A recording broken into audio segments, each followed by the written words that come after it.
G'day everyone. Proud to say Barkarati is brought to you by Radix Nutrition, makers of the most technically comprehensive nutrition products that have ever existed. Unlock your potential with Radix.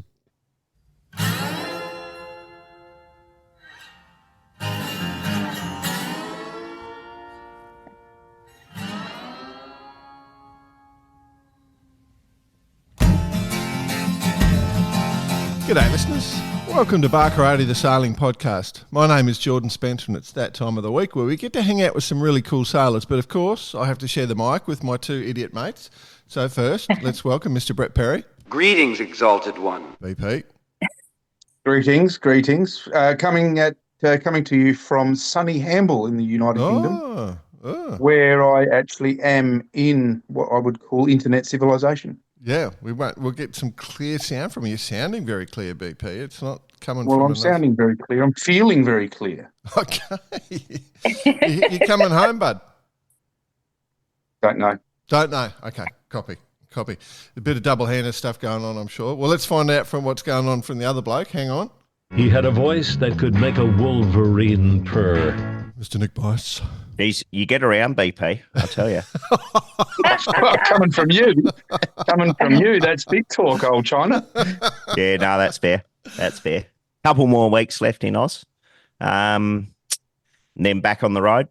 But, geez, we'll save it for hot time, but plenty happening in Oh, my God, this what's week going in on? sailing. What is going on? Sail GP, all over the The joint. world's gone nuts, Spicey. The world has gone nuts. Do you know what's going Maybe on? we should ask Jordan to speak about Trump a little bit.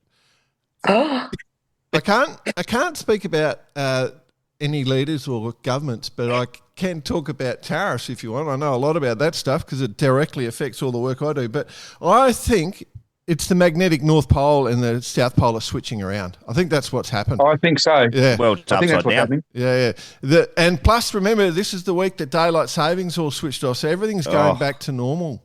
All the cows all moved to the other side of the paddock. No. Where I am, it's gone the other way. The cows are stoked. They got more.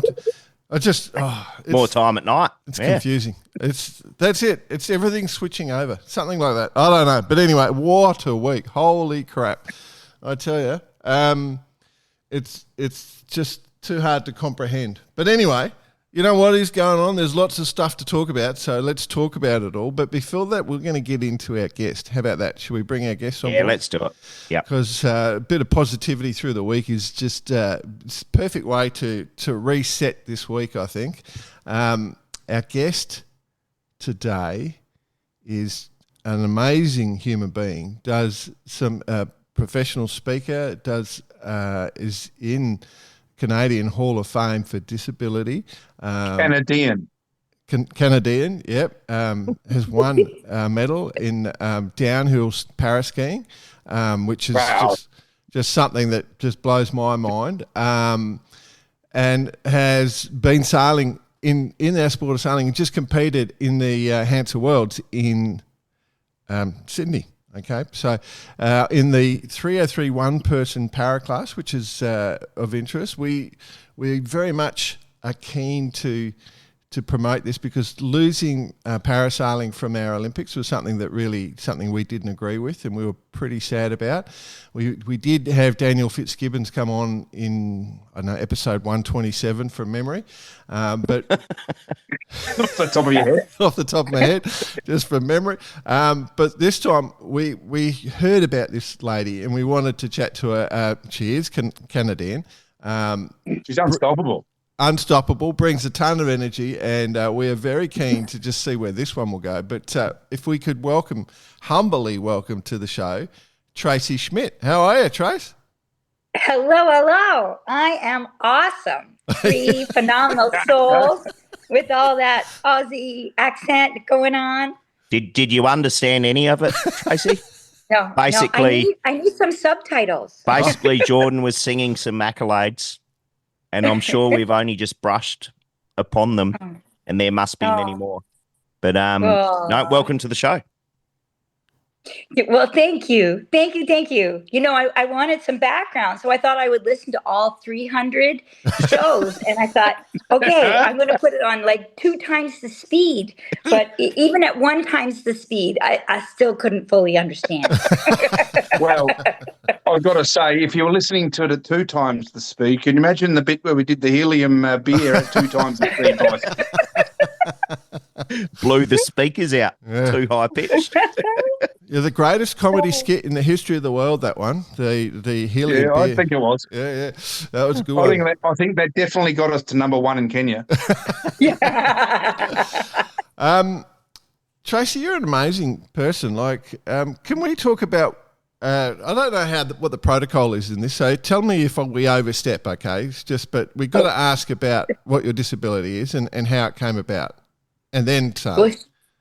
And then sailing. Yeah. Well, and I often like to say, you know, when you're introducing me, it's like, oh, she's climbed the Himalayas of Nepal, the biggest mountain, and then she's a World Cup sailor, and she's a downhill skier, and on stages with John Travolta.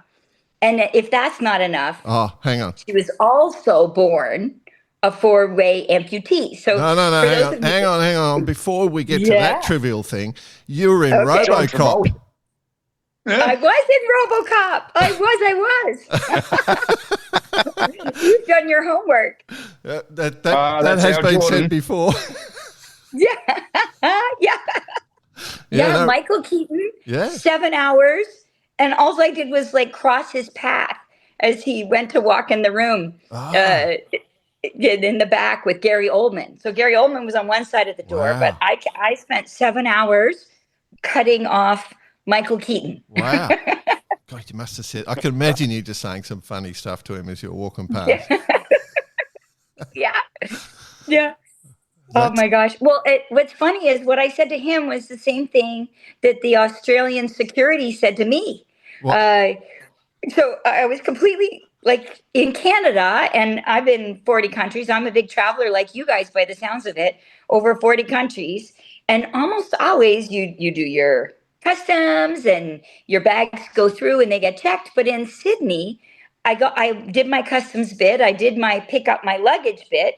And then I was leaving the airport, but they have an x-ray machine. So before you leave the airport, there's one more x-ray of all your stuff. Yep. So I've got the bag on my knee and I'm rolling out to head out the door. And one of these security guys, they catch me and say, "Hold on, you gotta do your bag." So I was, and so I said, "I'm not connecting. I'm staying here in Sydney." He says, "Yeah, you gotta do your bag." So I head over to the baggage belt, and the guy's standing there, and he's looking at me, and I'm fiddling to get it on the baggage belt, and he's like, "Well, I guess I should help you. You don't have a leg to stand on." Only in Australia. Only in Australia. Both my legs stand above me. Can I give you a hand? You don't have a leg to stand on. Yeah, that's exactly what he said. And he's security, right? I couldn't believe it. Yeah. I thought that was hilarious. So same with Michael Keaton. It was the same thing. I'm like, if you want to take me out, I don't have a leg to stand on. Yeah. And he was so focused in his role. He had to be a big angry guy, so he didn't want me making him feel funny. But it was very funny. The security in Australia, they're taking the mickey. Well, for the listeners, what is the disability that you have? Just so we. So my mom says I'm a fluke. A fluke? And I'm a fluke in more ways than one. Right. They don't know why I was born without both of my legs above my knees. Yep. And I'm missing my left arm above my elbow. Right. And on the right side, I'm missing my right hand. But I do have a digit, which is... Big digit. It's helpful. It's a big digit. It looks like a thumb, but it's not. It's actually your pointing finger and your middle finger smushed together. Okay. I think they both started to grow. And the bonus to that is it's straight up. Yeah. Like if I had a thumb, it would curve out sideways. Yeah. But because it's straight up, and then I have a tool that I can hold things with. Wow. Right? Like trying to grab things with my one digit is tricky. But when I wear, the fancy name is spatula. It's like an opposition device. Yeah. That's how I can like hold the lines in a boat or hold a clinger. yeah. You can cling on to things. A clinger, that's it. Yeah. But I In like Australia, to we'd call it a clinger, wouldn't we, boys? I don't know. I'll just say. I'm just seeing there's an opening here for a bit of sponsorship for all your sailing, Tracy. Harkin could put one out with a bit of, like, with some jaws on it for you. Oh, I love that. There you go.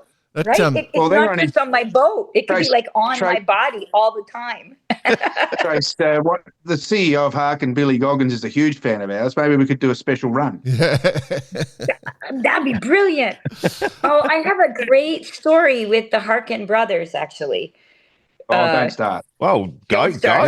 Yeah, Go for it, Tracy. Go for it. Go for What it. we're here for. We know them well. Right? Well, we knew both of them, but yeah. So when I wanted to pursue my Paralympic dream after like being in the air, flying home from a regatta, it was San Diego to Toronto. And it was when Hurricane Sandy had like flooded the New York subways, and they'd washed away homes in Rhode Island. Like it was really bad. Sandy. Then that's Sandy. And all maybe Sandys you've dated in the past, but not anymore, hopefully. We're talking about Sandy Higgins, but anyway, go on. Oh, yeah. So I want to pursue my Paralympic dream. And so I'm showing up at like every regatta I can. I think it was like over 100 regattas after that flight when I declared if I live, I'm going to pursue my Paralympic dream. Yeah. And so I spent 3 months hiding in my car in a boatyard in Miami, sleeping in my car. And every day I would wake up at 5:30 in the morning and I would like wash and wax boats of a man named Magnus Lidgedal, a gold Olympian in the States. He's Swedish, but he sailed for the States. Yeah. And so for 3 months, 90 days, 5:30 in the morning, I would wash and wax boats. And he finally said, come on, let's go sailing. Wow. And so he says, if you can get that boat together, and it was like a 2.4 meter boat, and it was on its side, and it had a creature living inside of it. He said, if you can get that boat in shape to sail, you can take that boat to regattas. Is that when you? Sorry, Tracy. Is that when you first met BP? A creature living inside your boat? Yes. Sorry, keep going. Oh my gosh. And so 6 months now, right? 3 months of washing boats, 3 months of fixing up this boat, getting BP out of living in it. Every creature. And that took a lot of work. I needed to get BP once I out. find a home, I generally make it mine. Yeah. Yeah. Well, it looked well lived in for sure. And so I get to go to this regatta in a place near Milwaukee, and it's called Pewaukee. Yeah. And that's where the Harkin brothers are, which I didn't know. Where they are, you're right. Yep. So 6 months of wanting to race and be in my first regatta, and I get out there, and the starts were here nor there. So we were like 6 races in, a long time on the water, and I hadn't figured out the bathroom habits of these racers, and it's majorly men. It was male dominated, even more so way back when, around 2012 or so. Cool. And so I scoot off with one arm hanging in the boat, steering the tiller, to throw my legless backside over the side of this little boat to go to the bathroom. But some old guy with a big tugboat's like all worried about me. This girl, no arms, no legs, and what's she doing? And I'm trying to wave them like, go away. I just want to go to the bathroom. But he keeps coming at me, and he keeps coming at me. So I sit in the boat, and I'm like trying to wave him away, and he's like, let me help you. And I'm like, I'm okay. I was just going to the bathroom. I was just sneaking away. And he said, pardon? And he just kept saying, what? And then with this big metal boat, he hits me. And then I get this big hole in this boat that I borrowed from Magnus and spent 3 months fixing. Wow. And so he feels awful. He's like, I'm sorry. Let me help you. And I'm like, I'm okay. Let the race committee get me. I'm okay. and he turns the bow of his boat, and it catches the shroud from my mast, and it rips the shroud out of my boat, and my mast comes crushing down on the deck, and the shrouds are like slicing me up like little tiny paper cuts all over the place. Yeah. So like the hole, the where the mast was stepped was a hole. He just totaled my boat. Wow. So end of day, I'm in the dock, and in Pewaukee there's like a ramp. So my boat is pulled out of the way from all the other racers, and I'm at the end hiding kind of underneath the ramp of the dock, and everybody's gone home. I am traditional Tracy style sleeping in my car in Pewaukee, not making any money, so trying to find a way to make it affordable. And I'm finally, everybody's gone home, so I don't need to be positive Tracy anymore, and I'm upset and hiding, and nobody's around, and it's dark. And then I hear thump, thump, thump, and these big foot sounds come up, and I don't want to look up because I'm emotional, and all I see is these Birkenstocks and these really hairy toes beside me. And the foot, like, is as big as my thigh or bigger. This huge, huge foot. It was kind of like, what's that movie where the people are small but their feet are big? Hobbits. Hobbit. It was like a hobbit foot, but he was just. And so I finally, and this guy with a big, I think it's Swedish accent says, "Rough day," to me. And I'm like, because you can see the boat's a mess, right? And I'm like, yeah. And they haven't hauled it out of the water yet. So yeah, he said, "You okay?" Right? And with this, and I can't do the accent, but a big accent. And I'm like, yeah. And then he's like, okay. And he walks off. And then I go and I sleep in my car. And then everybody's heading down to race the next day. And of course I'm not, because my boat is totaled. And I got to figure out how to return Magnus's boat back to the better shape that it was. And my friend, she says, "Come on, let's go.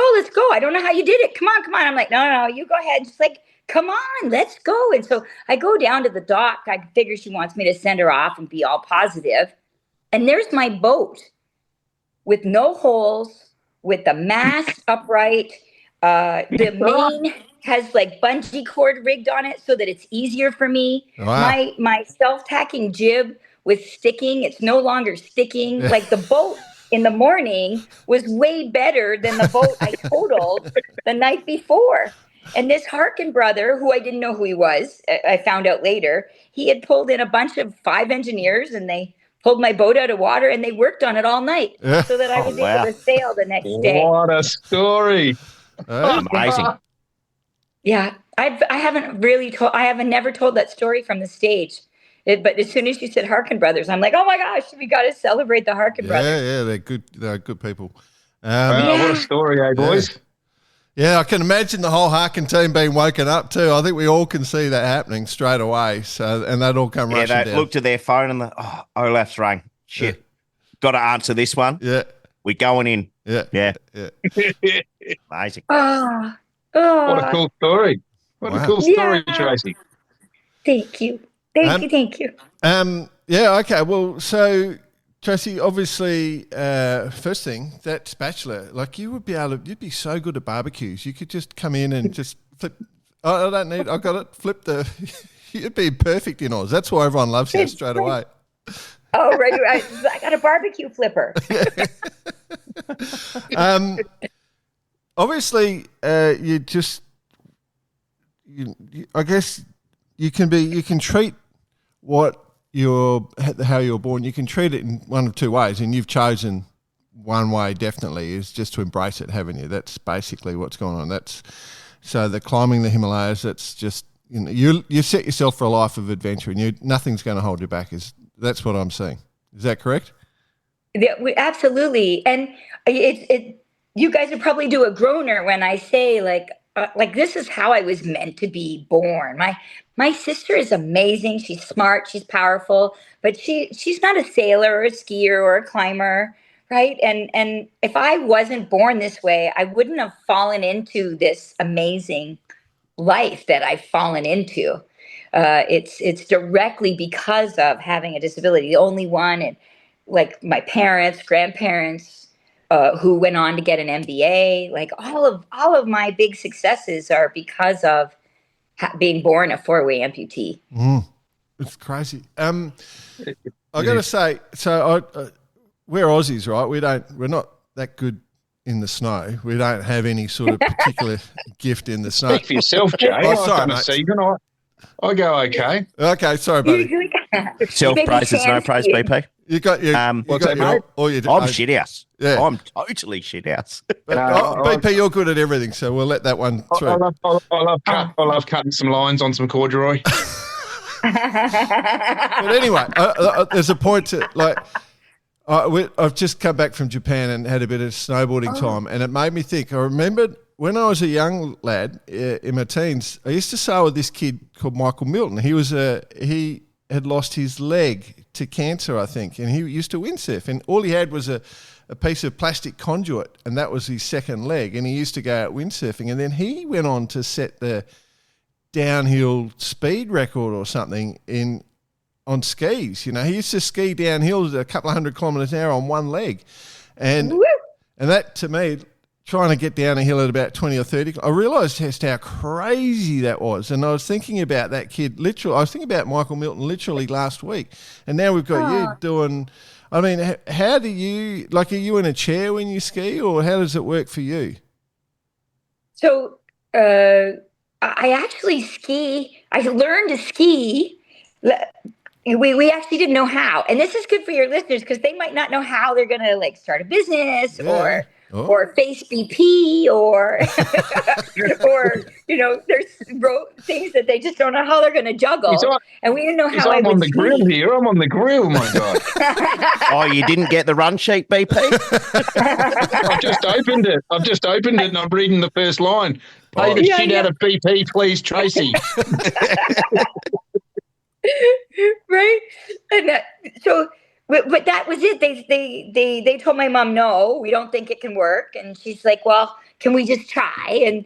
And we tried a sitting ski, as you mentioned, but because I don't have my hands, even with duct tape, the outriggers, like crutches with skis on, wasn't enough to control it. And we tried my artificial legs, right? But because both of my legs end above knees, and I have like artificial knees, as soon as I'm on a incline. Although I never did try corduroy, my knees would just buckle. Wow. But so we go inside, and we were sitting inside, and I knew I could ski. We just hadn't figured it out. And I looked over at my ski instructor, gigantic tall guy. Oh my gosh, I've got this theme. So just like the Harkin brothers were tall with big feet, I looked over at my ski instructor, and I was thinking, he's got big feet. Oh, you know what big feet mean? And like kind of an inappropriate young person thought. But then I got this light bulb. I'm like, he's got big feet. I could put my thighs, my stumps, in men's ski boots. Yeah. So that's what we did. We put my thighs in men's ski boots. And because I'm knees to skis, like above knee, the skis are canted forward. And so I was like massively pitched forward. So then what we did was we put my thighs in men's ski boots backwards. Wow. Because I have no toes. Yeah. And that put me in that skier's tuck position. Wow. It's a waste of space, isn't it, really? Yeah, those toe things. Wow, and you would never have had to pay for a ticket to go up on the list because you go straight under the barrier. Yeah. Well, that was it. Oh my gosh. Well, and so we get on the lift. Yeah. And my skis are perpendicular to the ground. Now that you talk about the funny lift. Wow. So, when you exit the lift, there's usually a ski mount, and your skis would be parallel to the ground. Mine were perpendicular. So the back tips of my skis hit the snow mount. And then threw you forward. Exactly. Slingshotted me. So you have to make sure you've got your safety bar off. Make sure you got your safety bar up. Totally. Could get messy. Very messy. Wow. The East Coasters. I was a ski lift operator, so I've seen some big things, seen some amazing things, but I've never seen anything like that. So I know I know what you're talking about. But wow, how cool is that? That is amazing. What a story. Yeah. Well, it skied me right past, it slingshotted me right past the beginner run. I ended up like past the blue run, medium, and I ended up all the way on a double black diamond that was surrounded Double with black trees. diamond off piste. Yeah, it was crazy. No. And the East Coasters in Canada are cheeky like you Aussies. And the name of the ski run I ended up on was OMJ. Oh, me Jesus. because you're praying. Whatever you believe, you find your faith on that run. I've got a very good friend in Toronto who has one of my boats, actually. He has one of my boats up in Collingwood, up in Ontario. And he's a part of the ski clubs up there. And I know that you guys are absolutely bloody nuts. Yeah, skiing on ice, garbage mounds. Yeah, wow. Yeah. It's incredible. Collingwood. I mean, I've we're actually just podcast. found over the internet a photo of you here, Tracy. In your garb, let's call it, ready to go. Super short skis too. Yes. So yes, we started with snow blades. Are the ski boots backwards in that picture, Yeah. Nick? Yes. Yeah, Bicey. How do the listeners know you, Bicey? Yeah. Yeah. Or dickhead, either or. I would never call you that. There's plenty of people who will. It's incredible, isn't it? I mean, we're a sailing podcast, but we're off on this tangent here. Right we're now. off piste. We're off piste. Wait a minute. We're off piste. We're off piste. We're on the double diamond black.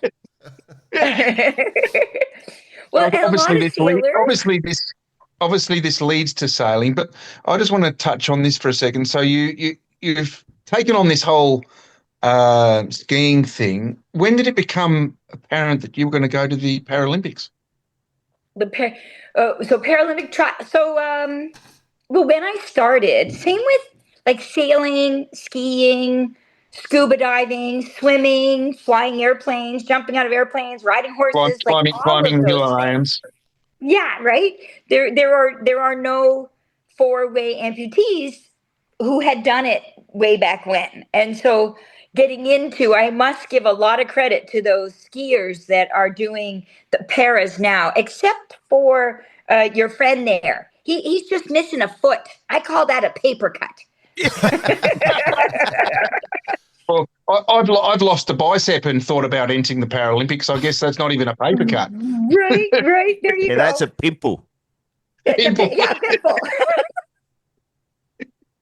I love that. So, go on. So how does it come about that you're going to go to the Olympics? I think it was easier when I started in the skiing world. I don't want to be overly discrediting, but I think when I got to start, it was easier. So that was it. I loved it and went. There was an alpine race team in Ontario, and you get to ski in all these private clubs because you're on a race team. So that was my ticket to ski. I'll join the race team. Boys, if you want to join these private clubs, they're a fair old whack of your salary. I can tell you that much. Yeah, they cost you an arm and a leg, which of course they get. When you turned up, you said, "Oh, I've already paid." Well, That's good. Paid twice. Yeah. I've got credit. I've got some credit here. Yes. So I just loved it. And then one thing led to another. I ended up BC, and there you go. Wow. Bronze medal. So a bronze medal in the games. At the Canada level. But what happened quickly is that it got more and more popular. And so in sailing and in skiing and a lot of para sports, there's a classification. Low power mode. I'm plugged in though. There's a classification system that It must be statistically reliable and valid. So you could qualify either as a double amputee legs or double arm amputee missing your hands, but they didn't have any stats for a 4-way amputee. Wow. So I could only compete with no legs or no arms. I couldn't compete as a 4-way amputee. Wow. And so I couldn't be overly competitive because the no legs guys, they did sit skiing. Yeah. And so they were great with their big muscular arms. And the woman that had legs, she just skied with no poles. Like, so who cares? You don't have arms, right? Wow. You use your legs to ski. So it was very tough after that 1 year to remain competitive. Yep. Wow. So, Trace, you've done all this downhill skiing. You've won a bunch of stuff, and you've climbed the Himalayas. You thought that's pretty cool. How the hell do you get into sailing? I was getting some new legs, as you do. I was getting your sea legs. Were they sea ones? I think the truth of it is I was going in about some beach legs at the time, something waterproof. Right. And it turns out I swim way better with no legs. Did they have tan lines? Did they have tan lines? Were they tanned? Well, they do have these sprays that make your legs look very realistic. Wow. I've never seen it, but I just met somebody from Perth who had like freckles sprayed on his artificial legs. Wow. A ginger. Yeah. A ginger. Well, I'll tell you, So before you go on, is, Tracy, our host here, Jordan Spencer's got the legs of a ballerina. So I actually think they modelled those particular legs off Jordan Spencer. Off of Jordan's legs. Nice. Oh, dear. It's hard being your friend. So many stories. Your ballerina legs. Anyway, sorry, back to it. You're getting legs, waterproof legs, swimming legs. Yeah. Waterproof legs, right? Well, but I'd never seen somebody with these spray paint legs. And so in Perth, just a few weeks ago, I met this guy from Perth. He's missing an arm and a leg. And he had a painted leg. So I thought he was just missing an arm. Wow. I didn't know he had an artificial leg because it was painted so well. Yeah. But he's like, oh, what did he call me? He's like, hey, are you Eileen? For my name. It's right, little bugger. Right. And I said, yes. And I understand your name is Neil.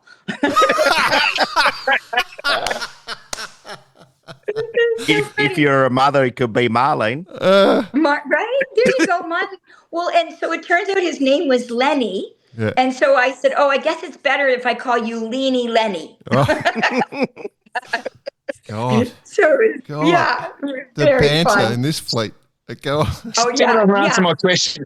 So you've got your sea legs. So how do you get into sailing, Tracy? That's what we're a sailing podcast. I don't know if you know that. No, we're only 43 minutes in, BP. Yeah, I know. So I'm on a bench in a waiting room where they make the prosthetics, and I'm 8, and an 18-year-old comes in, and she had done a school project and found out there was no accessible sailing in Canada in the 80s. And she tries to get the names of the patients, and they can't do it because of privacy. But I'm on the bench waiting in the clinic at the time when she comes in, and she lives in Collingwood, by the way. She might know your skiing friend, which would be very fun, small world. Sure, she would. Yep. So she brought me to sail with her able-bodied sailing school of sorts. She started the program and she called it Independence Afloat. Right. And that first year I failed. It turns out if you can't stay in the boat, you can't get your level 1. Without my legs, I kept falling out of the boat. But I knew the parts of the boat. I knew the points of sail. So I had to figure out how to balance in the boat. And I figured that out. So now we're at the same situation with skiing. You've got to completely make something up. Yes, I had to completely make something up. But I learned what's so great about sailing is that I could compete against you three, and we agree. Yeah. Yeah. We could, and it could level the playing field. right? Once you're in the boat, things get balanced out, especially on the kind of boat that it is. And so what I love about it is exactly that. I don't know where I was going with that, but it's a fantastic point because it's true. Because it's just about sailing once you're sailing. Okay, well, I got to ask a dumb question. How do you pull on a sheet? Like how do you do that? So say this.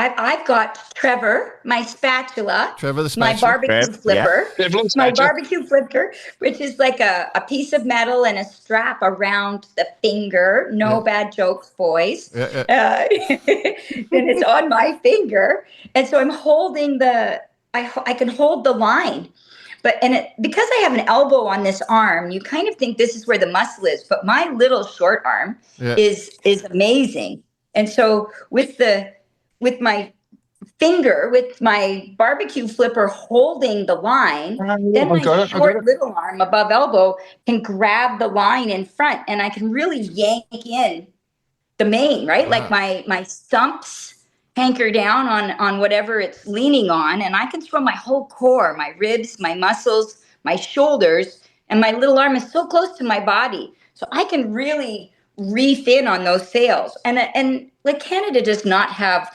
you guys don't sail until it's 20 knots.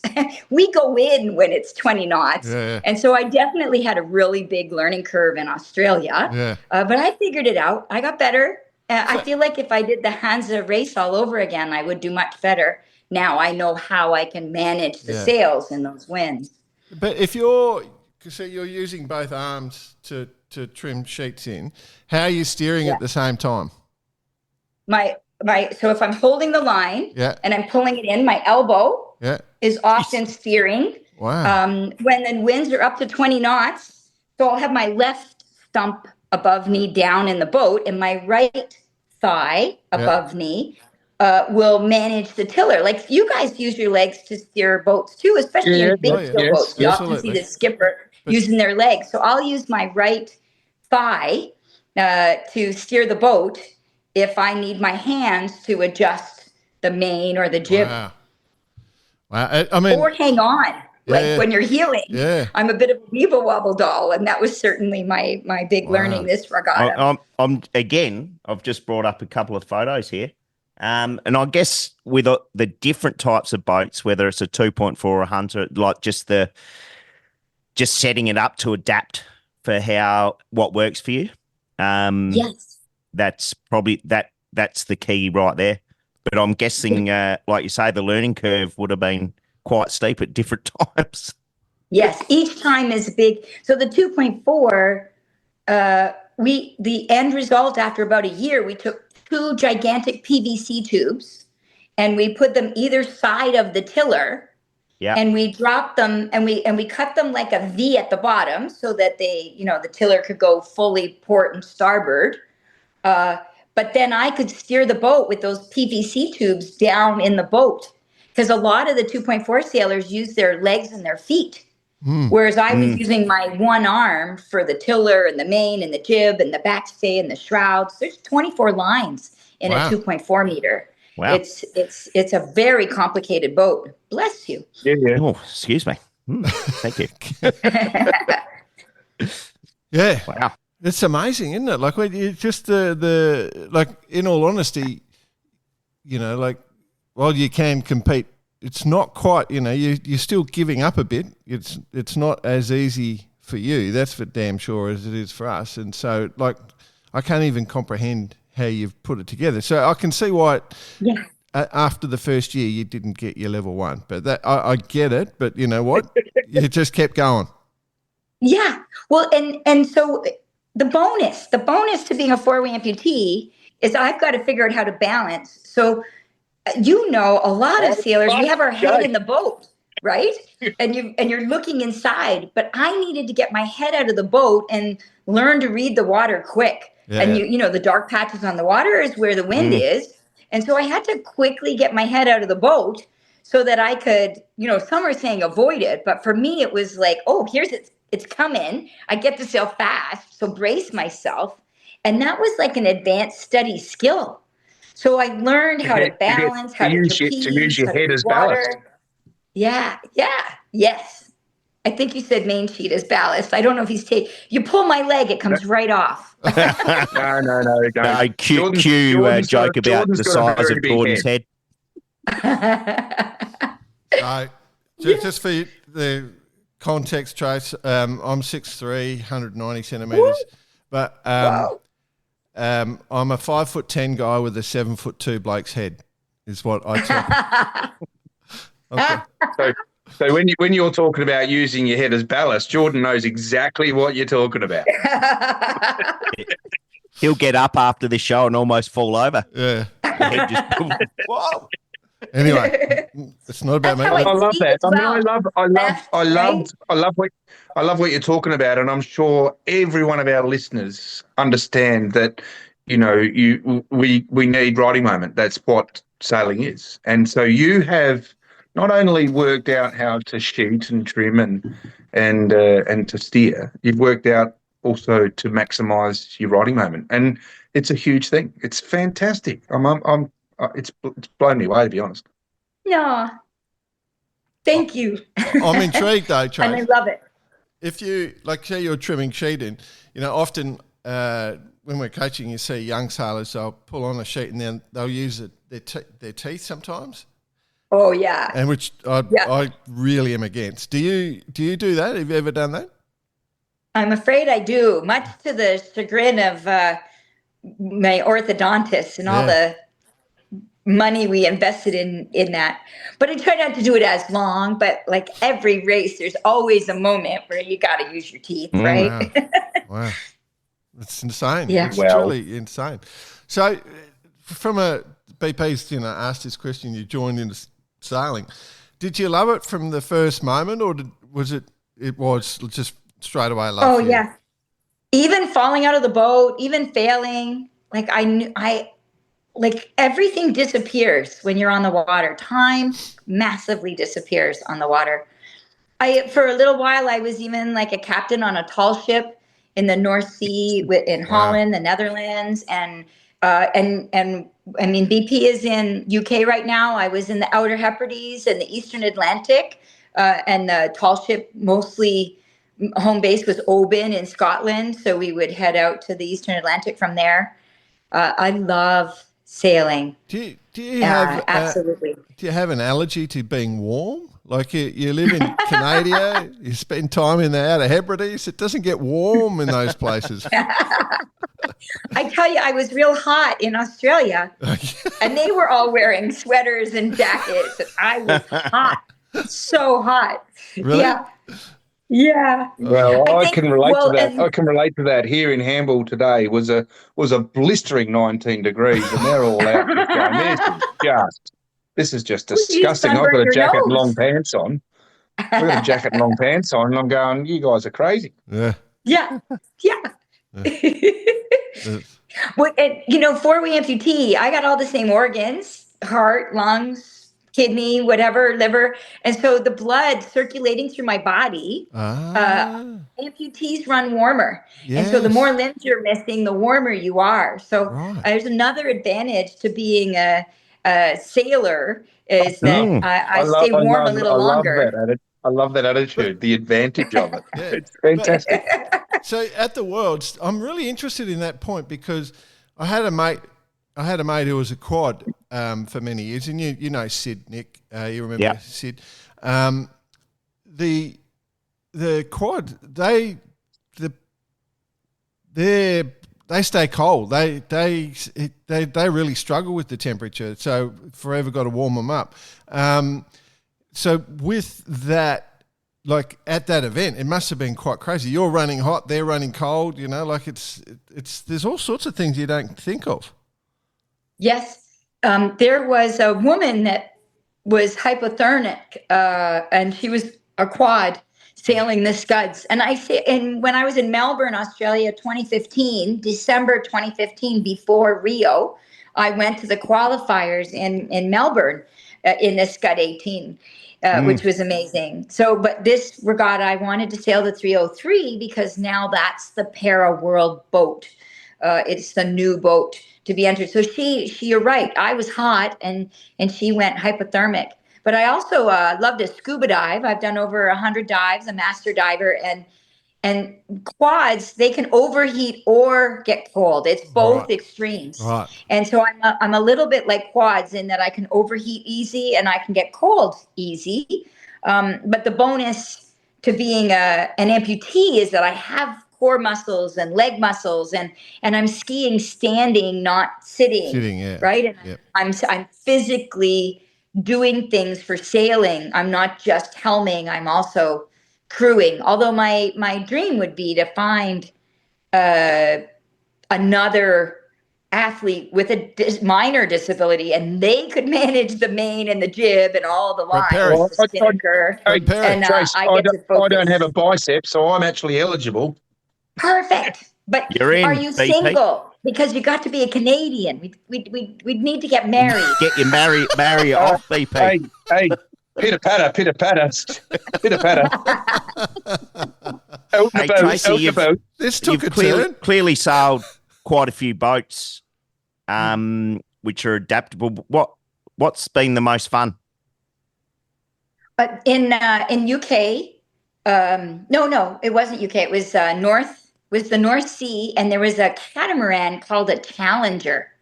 Oh, yeah. And we'd been on this tall ship. We stopped at this island called Robinson Crusoe Island, and they had this Challenger catamaran, and it was amazing. There were no adaptions.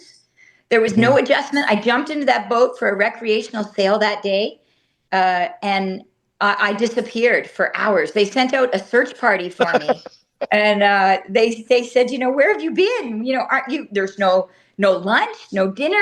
And I'm like, how long have I been gone? Time just disappeared. I loved that catamaran Challenger. Wow. And I only got to sail it that one day. I've not seen it or heard of it anywhere since. But it was a very cool boat. Wow. There you go. I wish, yeah. And I heard time passed that it was potentially in '98. It was a contender to be one of the para boats. Oh, okay. At the time in '98, but I didn't. No one told me there was Paralympics.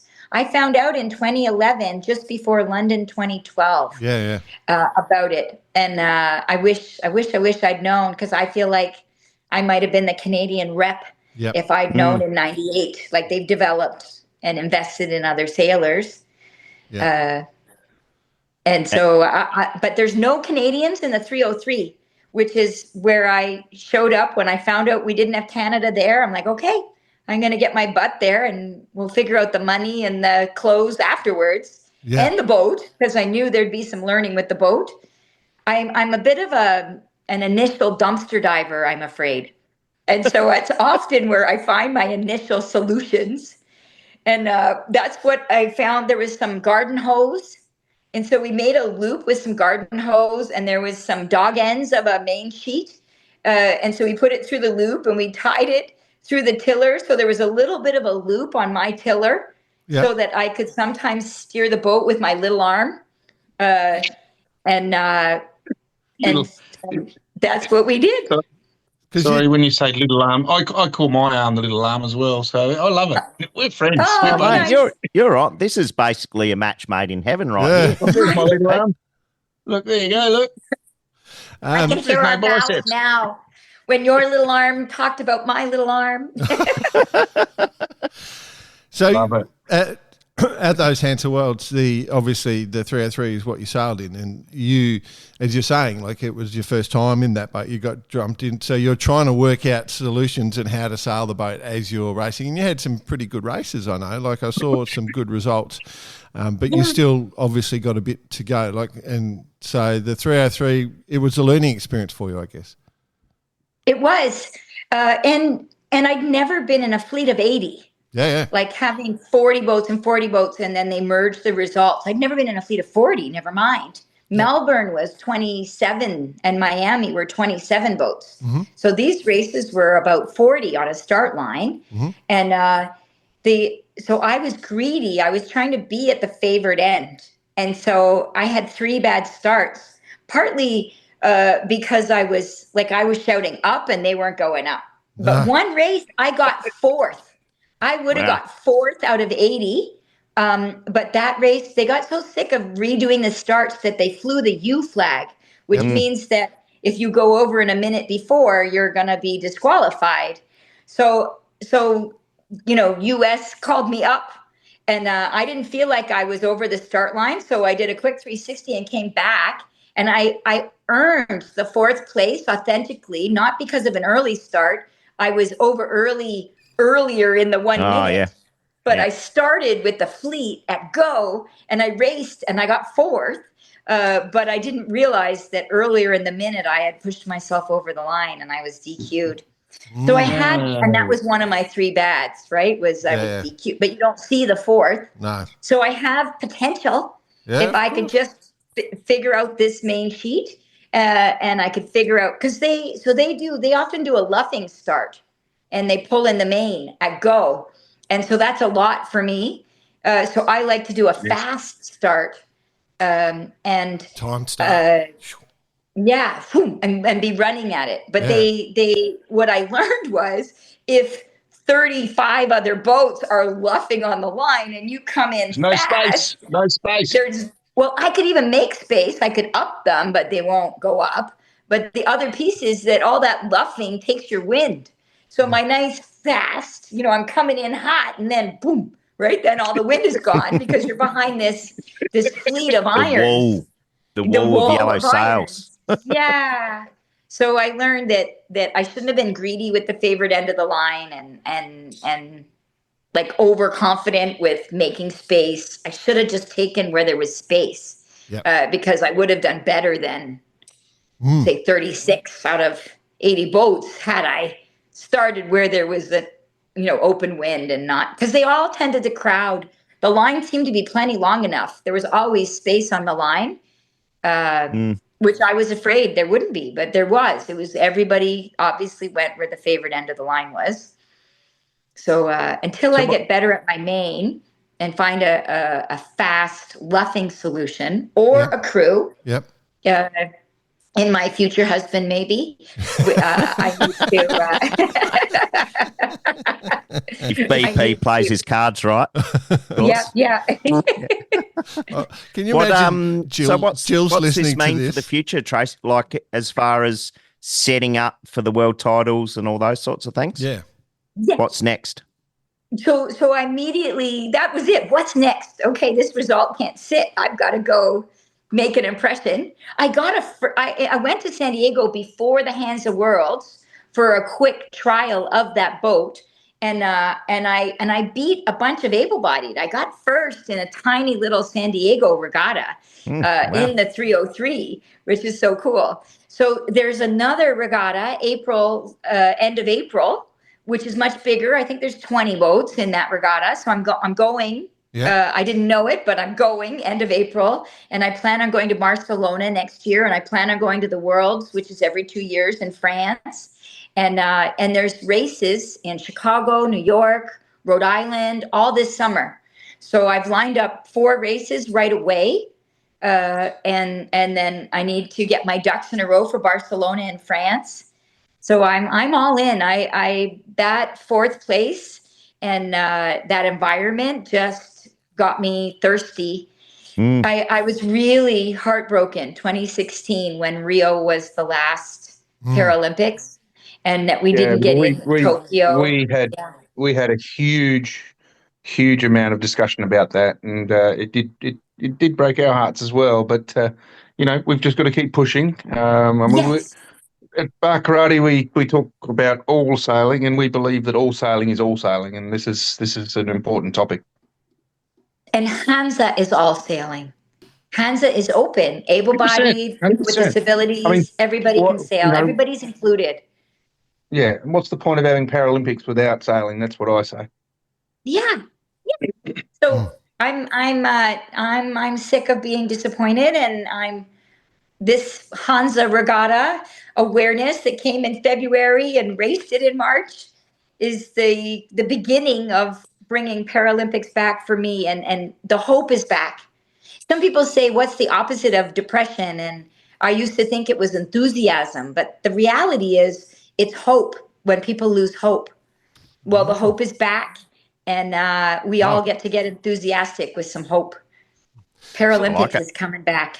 Yeah, I'm certain it will. Trace, just obviously we've got a lot of listeners, and we've got them all over the world. So I'm guessing that you're not and my mum and Nick's mum, of course. You're clearly not very sociable. So if someone, if you're doing all these regattas, all these places around the world, if someone wants to come and say hello or help in any way, is that something you're amenable to? Oh my gosh, I wish I thought to put that out there myself. Thank you for asking. I'll tell you what I did in February is I plugged the word Australia in my cell phone to see if I knew any Australians. Well, you do and now. I've been to an LA. I do now, and I've been to an LA conference. I opened for John Travolta. Oh yes. And I met some Australians, and so I saved their names as their name, Australian. Australia. Yeah, and so all these people that I hadn't talked to since 2019, I said, I know you met me for like 10 minutes in 2019, but I'm coming to Sydney, and I have nobody. I'm coming by myself. I have no pit crew. You know, it would be amazing off chance if you could come one day, half a day, the whole time, or do you have any friends or family? And so I was really throwing a dart at a dartboard as an unskilled dart thrower at the moment, and of course Australians rallied. That's my next challenge. Darts, yeah. Don't take on Nick. That's it. Yeah, I'll take on Nick. Oh, there no, we go. no, don't. Okay. So these people contacted you. Did you see them? Yes. They didn't live in Sydney, but they knew somebody in Sydney, and they said that they would help. But what happened is, like, I would show up really early on the dock because I didn't know what. Yeah. And there's 200 boats at the Hansa. Jeez. So there wasn't just my 80, but there were 200 other boats there. Yes. And I was always the first one on the dock. So anybody that was a morning person that was like enjoying the dock would come over to check out what you're doing. And then I'd be like, oh, can you pull this? Can you tie that? Can you know, and they would help. And then they showed up the next morning. I got to say, Tracy, that I'm pretty sure that we know that that's how it would have worked out because, you know, as Australians, that's how we roll. And a special shout out to Rachel Bauer, who actually got me in touch with you. But I'm sure she was a helpful hand for you. She had nothing but praise for you. Exactly. Soon as I met Rachel and her friend Chris, who lives in Australia but a Canadian, Chris Way, who's been on the show, yes. They were definitely pit crew. Like, they definitely showed up and like, what do you need? And they even, like, one day on the water, I'm like, do you have a protein bar? And then the next day they brought me a box of protein bars. And you know, want a protein bar? Here's a protein bar. Yeah, they're like, here you go. That's like, not a protein bar. This is a protein bar. Oh. Amazing. Yeah, it was. Australians were magical. But I definitely would be nice to know before day one that I had a pit crew and the funding. Like, now all these flights. But I think that's part of it. I think you've sort of thrown yourself.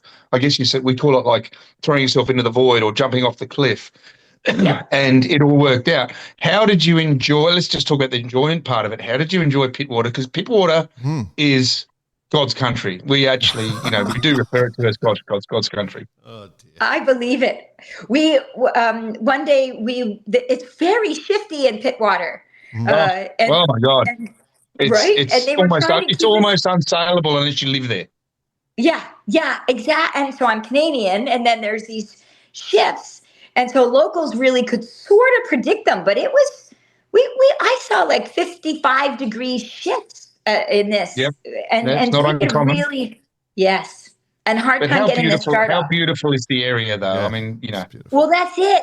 So the bonus to this shifty water is that they finally threw in the towel on the inner pit water, and they took us. And every day we were going further and further out. Oh, yeah. You went out to the basin, out to near Line Island. Yes, inside Scotland Island and then outside Scotland Island. But one time there was this beautiful, like, I think it's inner Scotland Island, but that it looked like I was in the Himalayas all over again. It was just as beautiful. It was incredible. It was, beautiful, beautiful pit water. It's lovely. Yeah, no, it's a very special place, that's for sure. Sounds like you enjoyed yourself, Tracy. Oh, not at all. It was terrible. Horrible. Oh my gosh. Yeah, it's very hard to come home. Very, very hard to come home. It's why I'm flirting shamelessly with Canada is not exactly a horrible place. No, that's true. Yeah, and we get to do it all. We get to sail and ski and scuba dive and fly. Right? Trace, we get to ski too. No, on carpet. On the corduroy. The corduroy. Wow. Well, listen. So you will take help. Please, yes. Right. It's a team. I did those really great results. Was when Rachel and Chris were like on the water. The World Parasailing, they were an unexpected surprise. They invested in a coach, an international coach, who had coached Dan Fitzgibbon. Mm-hmm. So they did an independent program for participants Episode with 127 disabilities. off the top of Jordan's head. Yeah, right off the top of Jordan's head. I love that. And so his name was Grant, and he was a coach the week before the Hansa 303. But then when the races began, I thought the training program was over, but they stayed on the water as well. And after racing every day, would coach on the water. Like one of my big learnings, there'd be some big dead pockets of air. And I would get antsy and I could see air, like there's the wind, right? So I would like tack in no wind to try to get to where there was wind. And one of the big learning was like hang in there and make sure you're tacking when there's wind, right? Don't tack in nothing. You just end up worse. In nothing. In nothing. Yeah. I tacked to nowhere and stuck, right? Like, so it was a good learning, but that was for an example debrief after racing. At the end of the day. And he's the one that taught me, is like, okay, I get your main sheet problem solving, but there's like a wall of irons. That was a tip I'd learned from Grant as well. So definitely Para World Sailing did an amazing job in trying to bring back Paralympics by supporting what's been a dissolving field after COVID and no Paralympics. It's really tough to get restarted in these sailing programs when the feeder programs have virtually dissolved without having Paralympics coming. Mm-hmm. And so a shout out to Para World Sailing and a shout out to Able Sail Toronto that after COVID got me back into sailing so that I was in a position to jump into Australia to head there. And a shout out, as much as we're being tough on our American friends, that invited me to San Diego to say, come try this boat before you go. They were very welcoming because we want as many countries as possible participating in the Para Worlds so that we have a strong case for Paralympics. We need 35 strong countries, and we've got it. We have 35 countries participating, but there were 19 participating at this Worlds. Gotcha. It would be an even stronger case if all 35 were showing up at the Worlds. At every Worlds. Trace, if which they will at the next Worlds, obviously, in France. So there's a lot more nations around France than there are in Australia. If people want to follow you, like if people have listened to this discussion and think, wow, I'd like to learn more, or want to come down and find you and stuff and help out, how do people follow you? Is there any way? Yes, Unstoppable Tracy. And no, I like to joke, no hands, no legs, no E, right? There's no E in Tracy. So I'm unstoppable. No extra parts with me, Tracy. So Unstoppable Tracy on LinkedIn, on my website, on Facebook, on Instagram, on TikTok. I'm Unstoppable Tracy everywhere. Instagram, everywhere, Unstoppable Tracy. Okay. And you can find me. Yeah. Okay. We sort of burnt well past our time, which is great. We've enjoyed every second of it. But what we genuinely have. We've loved this conversation. I can speak for the other two. What I think we'd like to do, I'm going to throw this one out there, is we'd like to come back at it, I reckon, because I think once you're sort of going into some of those regattas, maybe we could have a bit more of a chat. What do you think? Would that be something you're into? I would love that. Okay. That would be amazing. Yeah, cool. All right, well, let's do that, I think. We might call it there today. And got to say, Trace, it's been a ton of fun chatting to you. Absolute ton of fun. I know you had to talk to 3 Aussies, so I apologise for that. No, I loved it. I loved it. Dear. But yeah, we'll watch with interest, and I hope some of our listeners do reach out and provide some support. Yes. That would be fabulous. Excellent, Tracy. We look forward to tracking, and then also, well, let's go for the next regatta. Yes. The immediate next one is San Diego, April 27th. It's called K-Mac. The dad of a son named Kyle, sadly, was killed in an airplane accident. And so the K is for Kyle. Okay. Kyle. There you go. Yeah, and that's an accessible sailing. Let's put that on our events to come. So if you could let the organisers know, we'll have a bit of a plug on that one. That's all good. Hey, Trace, bloody awesome. Loved it. Well done. Woo! Thank you. So great to meet you, Brett. And all of you. Oh, my gosh, Jordan and Feisty, Nick. See you, Trace. Right. Cheers.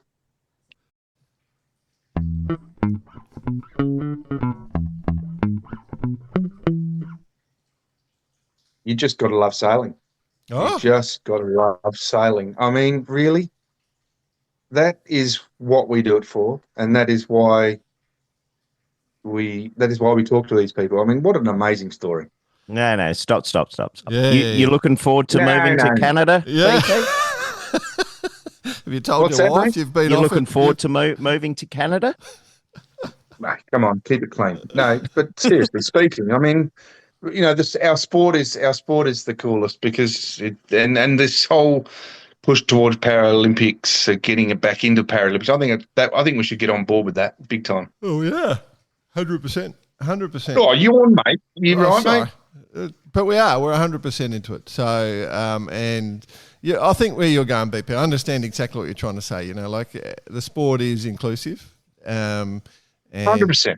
It does everything to give everybody an opportunity, and to hear stories like Tracy's and actually get to share some time talking to her. That was, I know for you guys, I know for me, and I'm assuming for you guys, it was a ton of fun. And oh my God. I mean, I looked at the time and I went, Jesus, we're already an hour in. Yeah. We flew through that. We got heaps more to talk about, but we'll do that. But if anyone does want to jump on and help her, she will reach back out. But it sounds unstoppable, Tracy. Unstoppable, Tracy. Give her a touch base with her and give her a hand. I mean, she's got some big things happening. Yeah. And I guess what was the food that she jumped in on the race? What'd she get? She got a protein bar. Oh, the protein bars. Protein bars? Yeah. Oh, yeah. Protein bars. If only we'd known, we could have shipped down some Radix Nutrition. She would have been. We could have had the barge set up in the middle of pit water. We could have had the Radix barge. The Radix barge. Yeah. So if obviously that'd actually be great because it the Radix Nutrition, it elevate your lifestyle with accessible everyday nutrition on the go. You can if you jump onto the Radix Nutrition website, use Barcarati as a discount code. Probably not in Germany at the moment. We can't seem to resolve that one. But if you do use the Radix Barcarati as your discount code, you'll get a discount on us and enjoy the fantastic products that Radix Nutrition produce. Nice. Events coming up, team. We do... Well... First, you want to mention it? Oh, go on. No, you go. Trace mentioned it. So it's the K-Mac Regatta, which is at the Coronado Yacht Club, 25 to 27 April. So if you want to, that's the first place. So if you're based in San Diego in California, that's where you will find her and some of her competitors.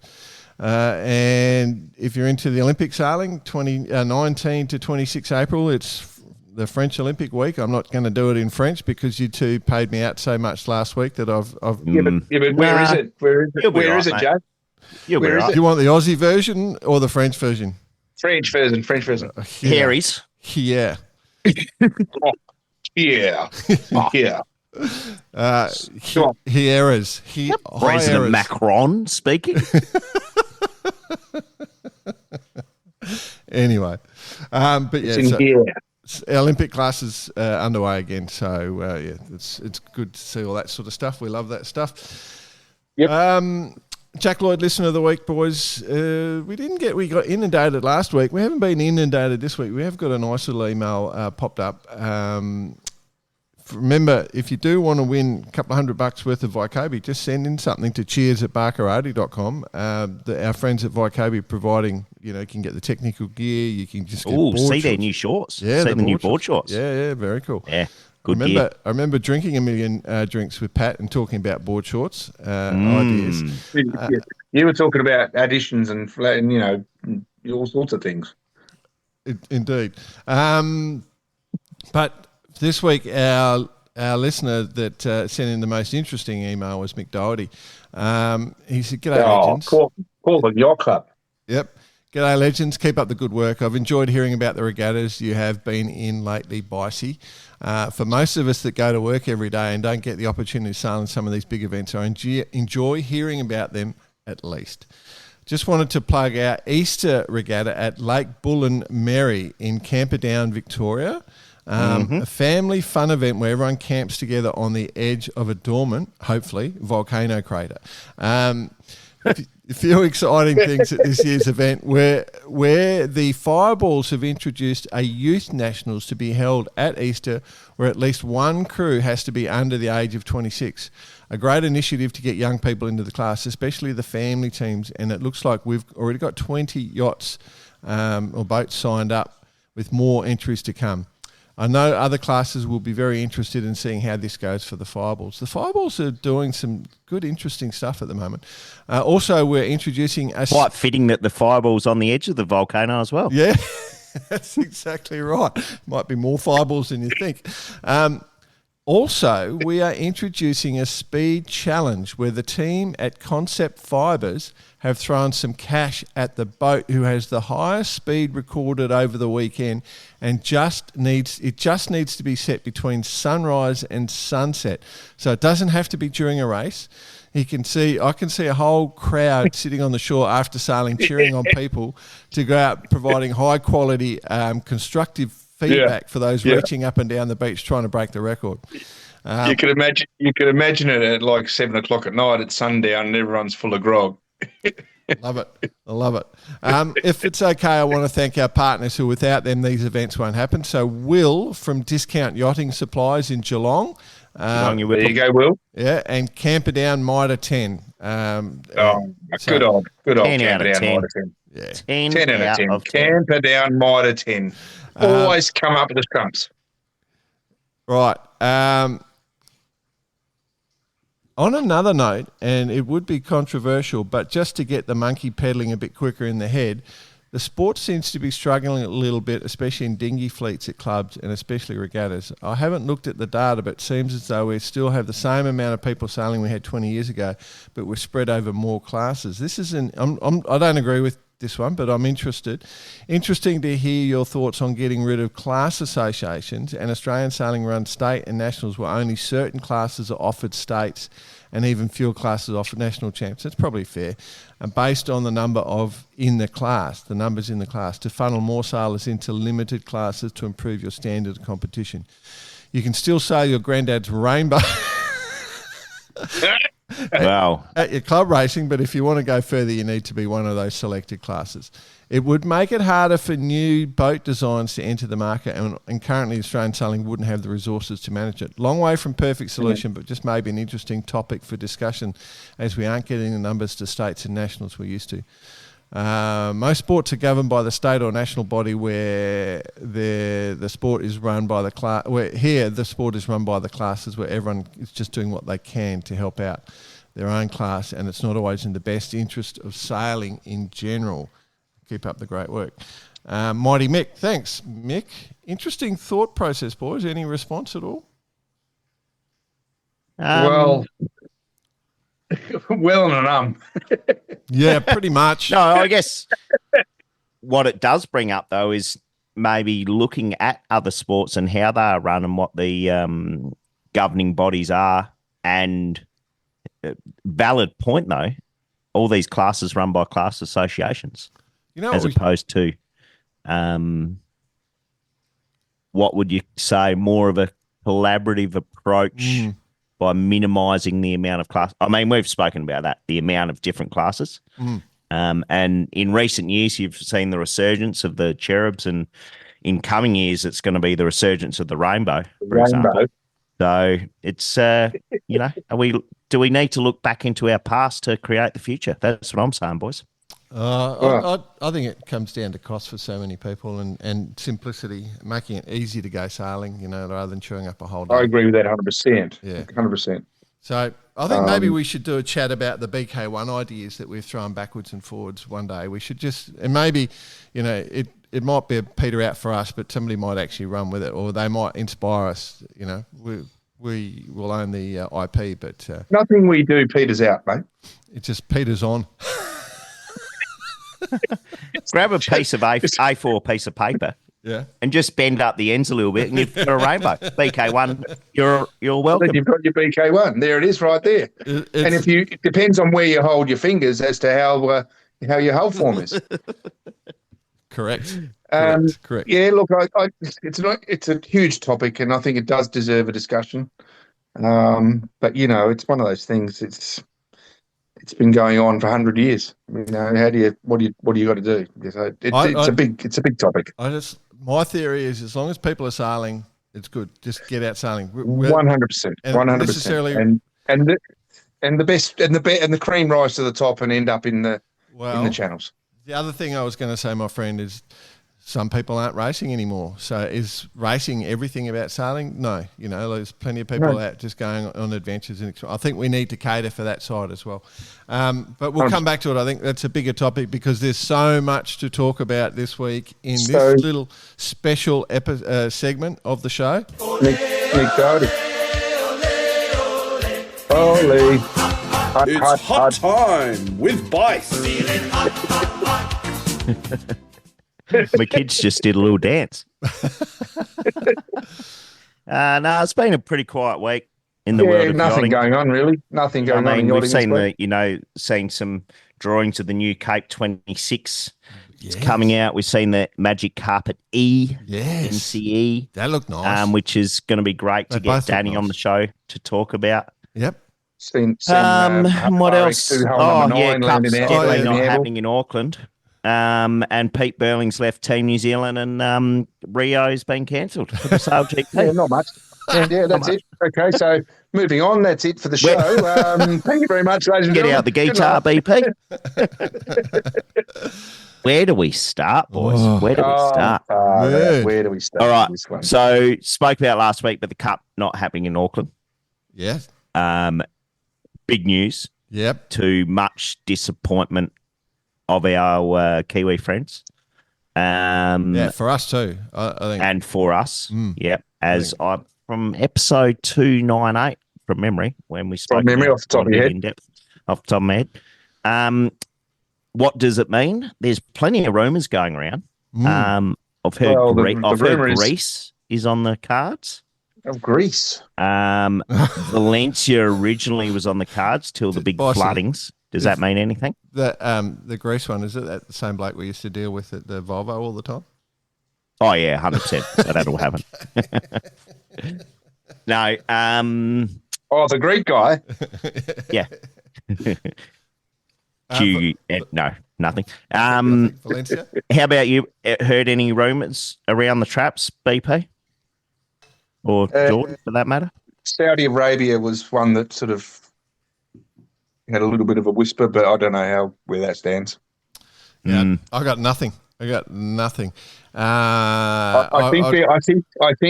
from our point of view, where we're just mere bystanders, because that's all we are.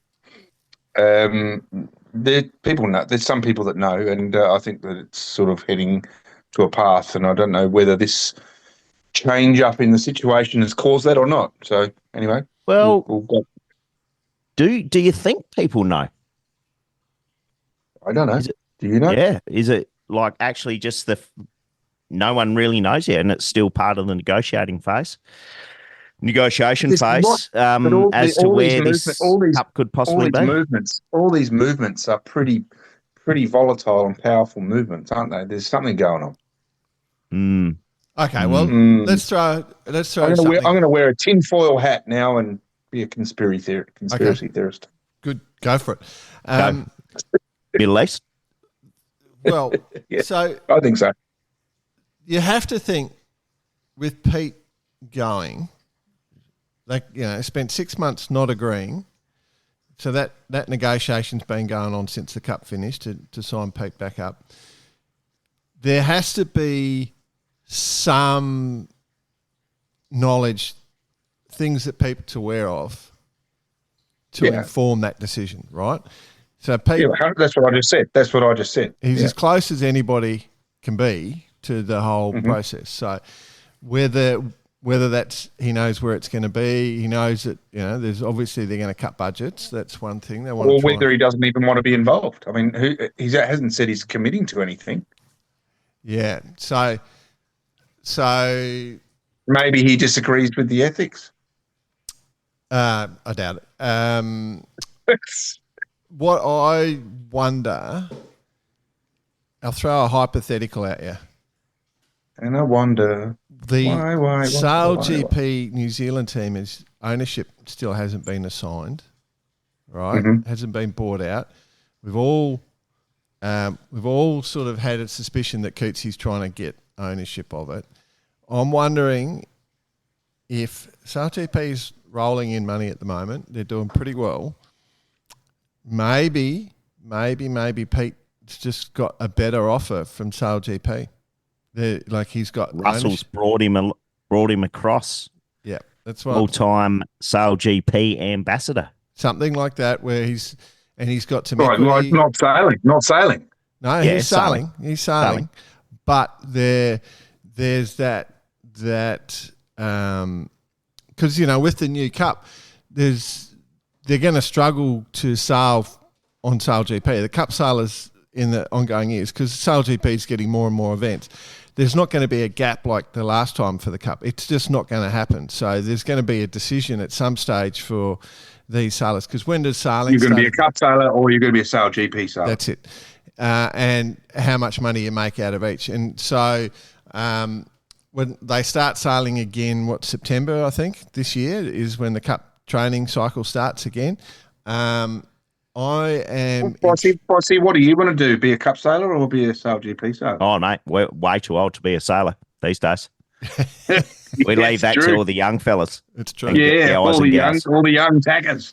Yeah, guys and girls. Yeah, not for us old guys. No. So it is an interesting thing. So I wonder if there is some sort of competition between SAIL GP and the Cup.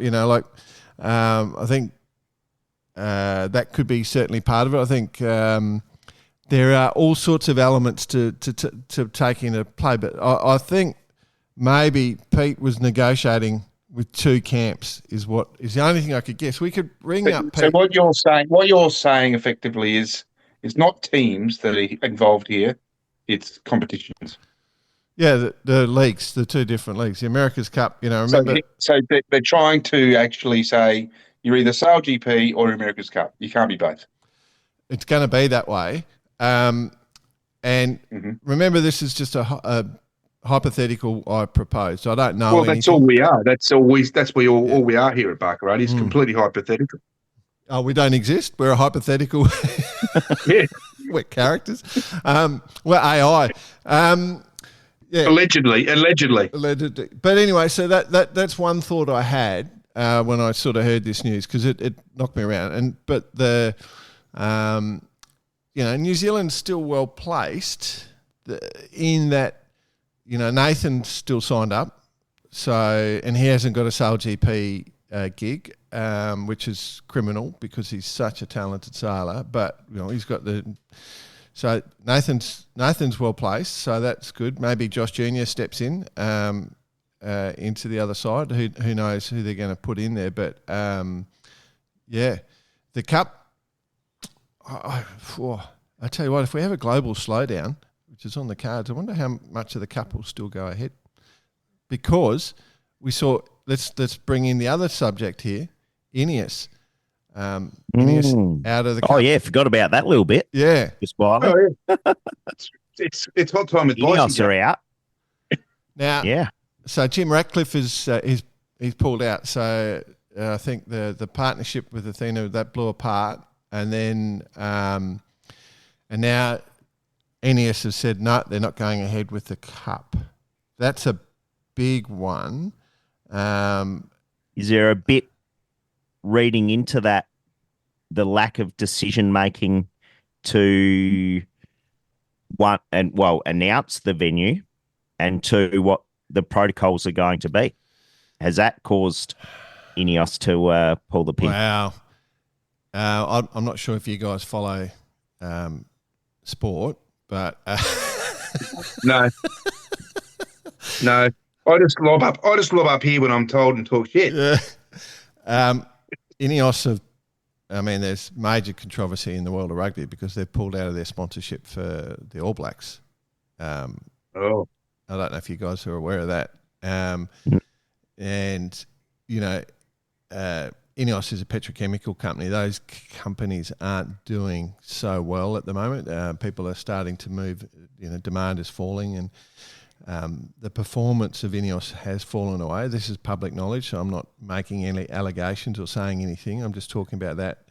What's talked about in the financial media, where I do sniff around a bit, and their profits have been coming down and they've been growing debt. So I think they're on a cost-cutting mission. I don't think it's necessarily about the sport per se, but they're definitely on a cost-cutting mission at the moment. So I wouldn't read into it from a Cup perspective, but that same issue could happen to other sponsors at the moment because we're going through global change. As we said, Well, you're saying that the South Pole's going to the north and exactly. North Pole's going to the south. Yeah, and everything's turned around. Okay. Yeah, at the same time as daylight savings. So it's and is that happening at 19,000 miles a second or whatever it is? I don't know. I can't track it. But anyway, from the perspective of running all this and looking at this stuff, it's great fun to be an outsider in this situation, not being involved. Your job, Bicey, you probably hear more than us, but you can't talk about a lot of the things that you would see, I assume. So, but the Cup thing with Burling, that's my hypothetical. I wonder if it's just that the clash of the two events. That's clash of the leagues, so to speak. But we all remember how Super League went back in the day. Yeah. It's like live in pro golf, right? There you go. It's exactly that sort of thing's going on. Exactly what's going on. And so, I can't. Again, we don't know. It's just a hypothetical we're throwing out there. We can reach out to Pete. I like what you brought up. I think it does. It makes sense. I mean, these people at that level are competing in two major competitions. I mean, how can you be focused on two major competitions at that level? That's what I say. We did see it back in the day with the Volvo and the Olympics. Remember back in the day, Bicey with Telefonica and the guys, they were struggling between the Olympics and the Volvo, and Kieran Shabby, just meant that trying to train for the Olympics while the Volvo's going on. Yeah, exactly. They were 50% for each competition. Compromised in both areas. Yeah. Let's get serious here and say, okay, if you're a Sail GP sailor and that's your avenue, that's your pathway, then go for it. If you're America's Cup sailor, that's your pathway. Well, yeah. But the other thing, of course, if the America's Cup is next week, be no issues because there's no Sail GP event. I knew that was Rio. Yeah. Wow, this is it. So, yeah, Rio cancelled, boys. Wow. Yeah. That's a shock because, Hey, I tell you what, I'm not a super intelligent person, and I don't tend to sort of dabble in the level of technology that's involved in these wings. But when that thing went over, I did think to myself, you know what? These wings have done a lot of time. They've done a lot of time. They're also being pushed pretty hard. At what point is there something in that wing that's going to create this thing? And then all of a sudden, bang, comes out. I thought to myself, I'm okay. Well, we've seen 2 failures, essentially. Yes. Right? Correct. Or 3, was it? Well, technically, I'll let me give you some detail. The Kiwi wings come down, as we remember. The Aussie wing came down. But remember we had the delay Brazil for the French? also? No, the delay with the French because the bonding didn't work on their wing. That was one of they didn't get an alignment, and then they had a bonding issue as well. And I think there's a bonding issue right through the fleet is what I've heard. I don't know if you guys have heard anything at all. Yeah. No, the only thing I would say though, like post-event and pre-events, the amount of analysis, NDT or acoustic tapping or whatever it is, would be through the roof. 100%. So if there's any faults, and the decision would be warranted. There's no question. But reality is what we have seen is that they've said there is a design fault. So if it's just not strong enough, it's not strong enough. And reality is that's now 20 to 30% of the fleet. The wings have come down with disastrous consequence. Yeah. Luckily, not hurting anyone. At this stage, not disastrous consequences. Disastrous consequences in being mechanical. I mean, both those instances. When you look at how it happened and where the crew are positioned, they were both inside the triangle of the catastrophe. We're talking about 1.5 meters from something nasty, and I think for them to do this, I think it's warranted. I don't have a problem with it, but what I'm concerned about is we know, you and I know, Bicey and Jordan, that when you fix something, where does the next weakness come from? I just got to say for the listeners, I just need you to visualise BP at the moment. He's laid out, spread out, very much like a centerfold model. He's just laid on his side, spread out, and he's got the full pose going. It's quite funny to watch, and he's giving us a serious discussion, and all I can see is like a Playboy magazine thing from the 70s at the moment.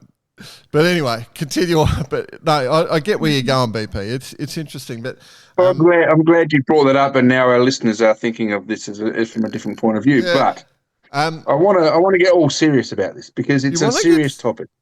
So it is correct. Brazil, remember they dropped their wing also in Bermuda during training. Oh, that's right. So that's 3 wings. Right. Right. So here's my point. I mean, we all know that trying to save a design fault or trying to save or strengthen an area leads to another area of weakness. That's my concern. With the new My concern with the wings is there's lots of little parts. It's not just a mast. It's not just a solid piece. There's so many bits in there that take load.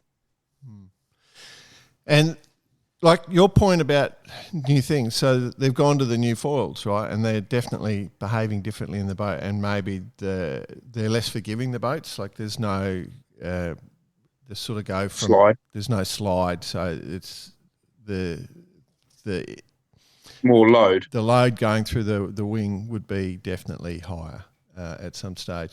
I did hear about a bonding issue. That's why I bought. But you can't. I mean, New Zealand lost the rig with standard foil, so and Brazil lost the rig with standard foil. So I don't know that that's really a big player. It could be. But from the perspective of shutting down the regatta, like when we went to Itajaí with the Volvo, like we used to make the joke that, it's 250,000 people live in Itajaí and 500,000 of them come out to watch the race. Came to watch the race, yeah. It's just insane how popular it is. Remember we talked to Martini about she sent us the photos of the beard and that fake beard she has to walk around town with. So the Brazilians. It's huge. Huge. It would have been a massive event. Massive. I actually think that this is just a bit of an excuse, and the shipping went tits up, so they couldn't make the time. Don't talk to me about shipping, all right? Don't you start me on shipping. Because they're in New York. They go to New York next, so they can just leave the boats in the US. Maybe they didn't get export permits. The tariffs are too high. Tariffs too high. Come on, get away from it. Don't. I just want 1 hour without mentioning that bloody word. What? Quicksilver. Yeah. Yeah. Anyway, it's been an amazing week. So it's been a bloody long episode. Plenty of media out there about everything. So, and I don't know about you guys, but my feeds are just peppered with all this information. So, information overload. Information overload. Yeah, I'm intrigued how it's all going to play out because I just it's the Burling thing was the just two major shocks. Like Ineos, maybe not as much a surprise on the scale of shocks. It was maybe 20 or 30%, but then the fact that SASIL GP Brazil's not going ahead, that's massive. There's all sorts of there's so much stuff that the logistics that are underway to put an event on, and to all the people on SASIL GP, I'm hoping everything's okay. But then Burling not to sign with New Zealand, that's the last line you would have ever expected to see, isn't it? It's just been a huge week. It's just been a huge week. It's just amazing. I love yachting. Time to go for a sail. Cool. All right. Well, I guess going for sail on Sunday. Is that it, boys? Or we call it there? Yep. Let's call it, boys. Why don't we could always get Tracy back for another chat quickly. We could. That'll only take another hour. Oh, that was. She's she's so cool. How fun was that? Yeah. Very cool. All right, well, we got even more cool guests coming up, boys. I've got to follow up on one. Yeah, we'll work it out. Yeah, we'll work it out. But great chat. Thanks, Trace, for joining us. We really appreciate you taking the time. Yeah, bloody awesome, Trace. Jump on to Radix Nutrition and use Barkarati as a discount code. Get a discount on us and our friends at Vycobi. Check out their new boardies. And you can speak to us direct if you want a nice warm hoodie. Yeah. We've still got a few of those left. And, of course, then the UV tops. Just go straight to Vycobi. You'll find the Barkarati UV tops at Vycobi. That's about it. Oh, and if you want a full version of this song, just let me know and we can organise that as well. And if you want a picture of BP in his current lounging position, we can organise that as well. Whatever you do, just enjoy yourself. There, boys. Love you. Bye. Well, it's